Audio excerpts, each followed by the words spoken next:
इस जीवन में जो सर्वदा हताशित रहते हैं उनसे कोई भी कार्य नहीं हो सकता। वे जन्म जन्मांतर तक हाय हाय करते आते हैं और चले जाते हैं। यह कथन दोस्तों स्वामी विवेकानंद जी के थे, जो कहते थे वीर भोग्या वसुंधरा, अर्थात वीर लोग ही वसुंधरा का भोग करते हैं। यह चिंतांत सत्य है कि वीर बनो, सर्वदा कहो अभी अभी मैं भय शून्य हूँ, मैं भय शून्य हूँ। सबको सुनाओ भामे भामे भय न करो, भय न करो, भय ही मृत्यु है, भय ही पाप है, भय ही नरक है, भय ही अधर्म है तथा भय ही व्यभिचार है। इस जगत में जो असम्य है, मिथ्या भाव है, वे सब इस भय रूपी शैतान ने उत्पन्न किए हैं।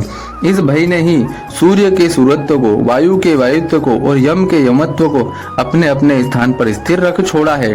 अपनी सीमाओं में किसी के बाहर नहीं आने देता। इसीलिए श्रुति कहती है, जिस दिन इंद्र चंद्र वायु वरुण भय शून्य होंगे, उसी दिन सब ब्रह्मा में लीन हो जाएंगे।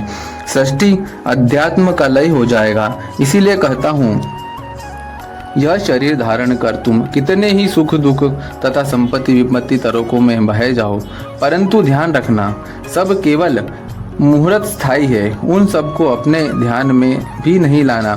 मैं अजर अमर चिंतनमय आत्मा हूँ। इस भाव को दंडकता के साथ धारण कर जीवन बिताना होगा।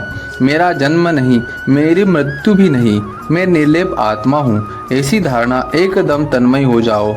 एक बार लीन हो जाने से दुख कष्ट समय भाव में अपनी आप ही उदय होगा। इसीलिए फिर चेष्टा न कर, आवश्यकता नहीं रहेगी। एक दिन शिष्य ने महाराज जी से पूछा, महाराज बहुत जन्मों की तपस्या और आपके सत्संग मिले, इसी कृपा उसा उपाय बताइए कि जिसे फिर माया मोह में न फंसूं। अब प्रत्यक्ष अनुभूति के लिए मन ही मन कभी बड़ा व्याकुल हो उठता हूँ। स्वामी जी कहते हैं, मेरा भी अवस्था यही सी ही थी। काशीपुर के उद्यान में एक बार दिन जब गुरुदेव से बड़ी व्याकुलता से अपनी प्रार्थना कर प्रकट कर रहा था, उस दिन संध्या के समय ध्यान करते करते अपने शरीर को खोजा तो नहीं पाया। ऐसा ही प्रतीत हुआ कि शरीर बिल्कुल है ही नहीं।